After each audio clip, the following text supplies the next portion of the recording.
Right now it is time for Main Street Magazine on Robin Hood Radio. Time we welcome Thorin Christendaughter. Thorin, good morning. Thanks for joining us. Good morning. Thanks for having me. Okay. Just one of those mornings that's getting out of control here. I don't know if it's that way at your house, but it's that way here. But anyway, It's hey, it happens too, right? it certainly does. Well, with getting out of control, let's get back into control. I'm a person who has lived most of his life. I was too young to remember, but we lived on when I was born in New York. We lived on the west side in a 15-room apartment overlooking the Hudson River. I can only remember the color green, which was the color of my where I was staying as a baby. That's it.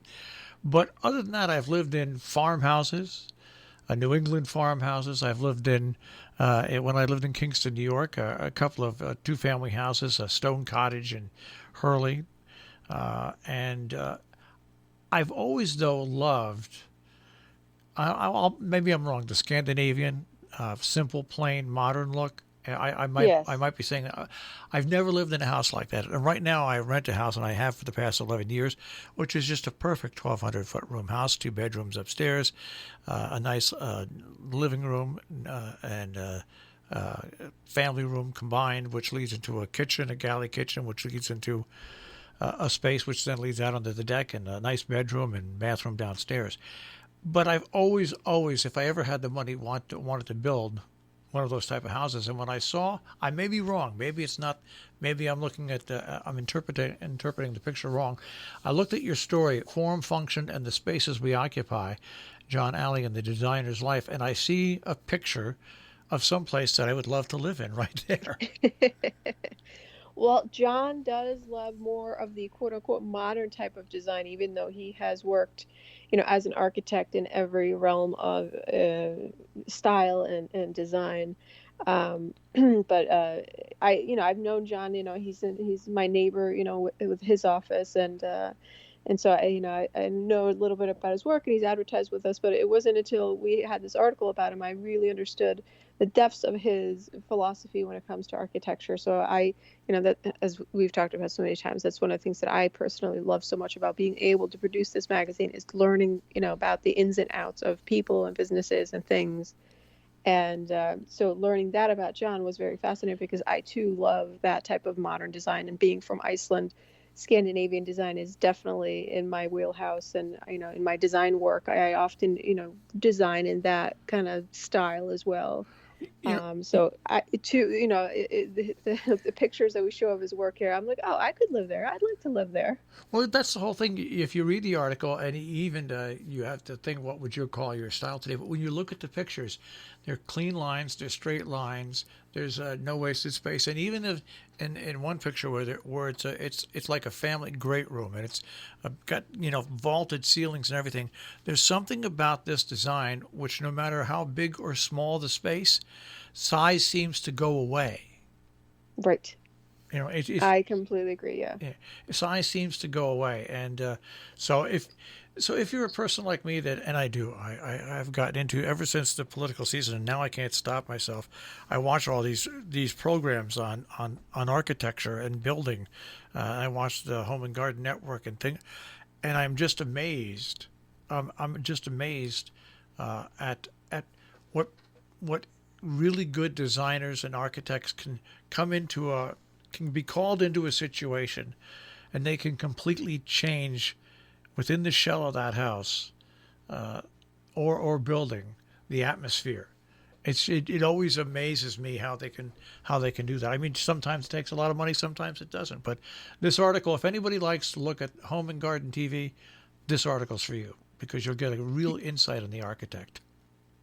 For sure. So And I love, in that picture too, and in a lot of the other, a lot of his other work, I particularly like the use of, and this is also Scandinavian design, of kind of natural materials that warm it up. So it's not a stark white, with the sharp lines, but, the use of, in that great room, the wood, the beams, the natural stone fireplace, these things make it warmer as well.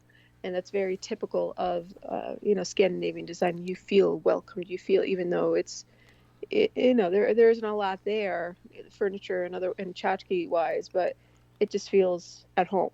Yeah, it's simple, it's basic, but yet there's something about the design, and it's always, even if it's not wide open, it's always open. And yes, I know I come from an old farmhouse which was 20 some rooms, 5 bedrooms upstairs, 3 bathrooms upstairs, but nothing was open. I mean, we even had doors that we had a beautiful dining room which was in between the kitchen and a hallway which led you to either go upstairs or to a bar room that we had. But even that had swinging doors, and it was a beautiful dining room, and it was designed close to the kitchen, but nothing was open. So when you were in one Yeah. room, you were in one room. The rest of the house didn't matter. Yeah. Have you noticed in most of the shows that you're talking about watching, like I watch DIY Network and these same type of shows, these house renovation shows, and they are all about taking the walls down, opening up that kitchen, the dining room, living room, lounge area. It's all one big open space now, You know, and it, it seems to have been for the last few years. and my mother must have been ahead of her times because back in 1969 she built a 3,500-foot log cabin, and she had it designed so when you walked in, you walked into the kitchen.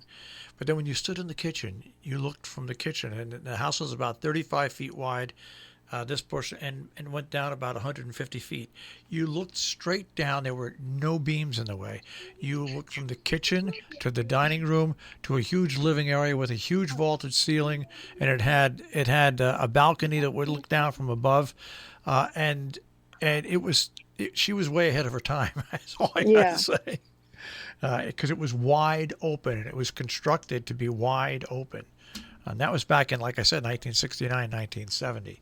So, Wow. so I guess maybe living in that for a while probably set my pattern for what I wanted to look at the Now rest you of it. feel confined. Yeah, that's exactly right. Even though the house I'm in now, it's small, but it's open. When you sit in the living room, you can look down through the galley kitchen and down through like a little den area and out to the back deck, which is nice because you've got picture windows in the front and picture windows in the back. And guess what? It doesn't seem small. It doesn't Well, seem that's small. good. So, Letting the outside in. yeah. So now we'll move from that to another story, and that is, and I what caught my eye about this story is about a paragraph in, someone who decided to form a 501c3 nonprofit corporation, breaking boundaries. Let me find that one real quick here. Oh, yes. So Regina brought this to my attention some time ago, actually when we were planning the 2020 season, and the themes. And so it was actually last January that she told me about this company and how they have, I mean, this, if more people were to do this, recycle and employ people who really need a job and to help them further their, not just their career and economic situation, but housing situation, their education. So this company is really just, it moves you. It makes you want to purchase their products just because of what they're doing with what they do. And Kelly Lindgard, I hope I pronounced that correct, has really made a difference in so many people's lives by doing what she does. Yeah, I just think when somebody, it's like when we start. I remember when Jill and when we started this, and I can remember people saying to us, does the area really need another radio station? And we said, well, it's not really another radio station. It's going to be a totally different type of radio station. So we formed the 501c3. I mean, it took several years, and now as it turns out, the other radio stations have left the area, Yes. and we're here just chugging along. But I admire somebody that just sees something out there and goes for it, and Yeah. goes for it, and especially when it's for a cause that doesn't only benefit them, it benefits other people.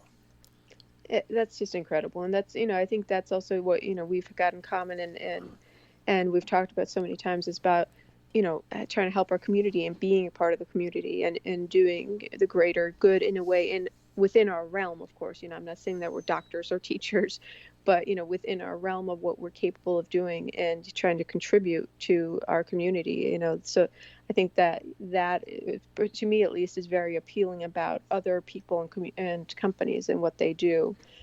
So I really take my hat off for Kelly and her whole gang. At uh, what's it called?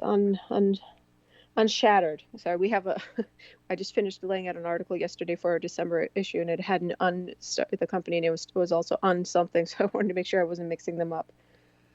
Well, next time we speak, we'll talk more about design because you've got another great article in this magazine because it's about design, but also about art. And we'll talk about art in the pandemic and design next week when we talk, and also maybe even take a peek into your December issue as well.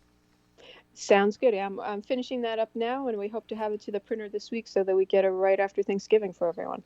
All right, Thorin, we'll speak to you next week. Sounds good. Thanks, Marshall. Take care. That is Main Street Magazine on Robin Hood Radio. Of course, you can find them at mainstreetmag.com, mainstreetmag.com on the web.